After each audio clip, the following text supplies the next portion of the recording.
Action? Yep. Yeah, cool. Alright, welcome. Alright, so what we're going to be doing today is, it's a really important lesson.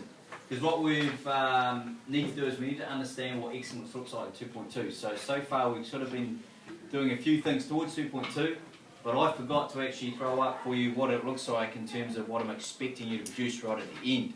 And that will help you a lot. So that's what we're going to do today. We also, once we've done that, we're going to continue to create the comparative video that you are doing for your chosen skill. And then obviously some of you at different stages, you might be at that analysis phase of that skill. Okay? Overall, this is what we're going to do. Right? So we're in biomechanics at the moment. So that's a biophysical principle, or one of. Alright? A group of biophysical principles. Hey, Anthony? Yep? Cool?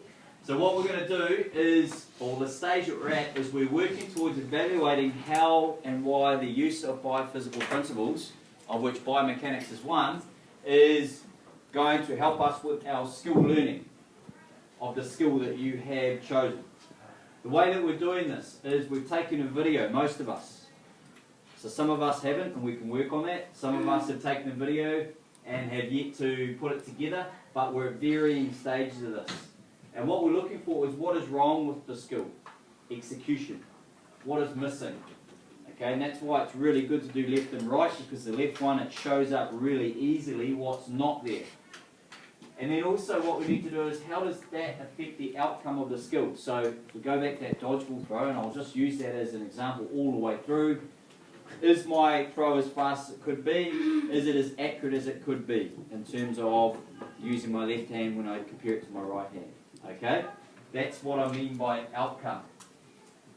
Then what you're going to do is, once you've gone, well, this is what's wrong, but what does that mean biomechanically? Why is that putting me at a disadvantage? And you must use biomechanics as an example. And the ones that we have used mainly are, Tyrone, I'm going to give you, I'm coming back asking you the second one. So you need to think about what the second one's going to be. What's the first one, please? Hannah, what's one biomechanical principle? One biomechanical principle.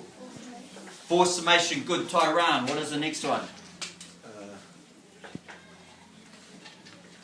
Don't look at him. How about I do the third one? Newton's, who said that? Is that you, Devin? Good boy. Newton's laws. Third one, what's the third one? Still not there. Okay, what's the fourth one? Our third one, sorry. Balance and stability. Give you another shot. No. What's the fourth one? Projectile motion. Good. So those are the four biomechanics principles. What I suggest you do is that you choose one or two and you explain it biomechanically why that's a problem, or why it's a skill problem. And then we're going to write our first log. Once we've all written the first log, what you're going to do then, Eden, is you are going to choose two other biophysical principles, like distributed practice, like continuous practice, maybe goal setting, and you are going to apply that and practice your skill over and over again using those principles, and then you are going to see, basically, does that make my skill execution any better? So have I learned the skill?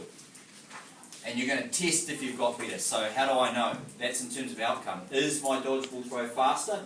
Is it more accurate? How do I know? And then we come back and we write the second and third logs. Any questions? Does that give you clarity on the process that we're going to follow the next few weeks? Luke? Are the logs like the Cricket World Cup? Similar. Okay, we're about to have a look at one now. They're not as long. You need to produce 3, but they're not as long as the Cricket World Cup. But we'll have a look at what excellence looks like now. So, can I get you to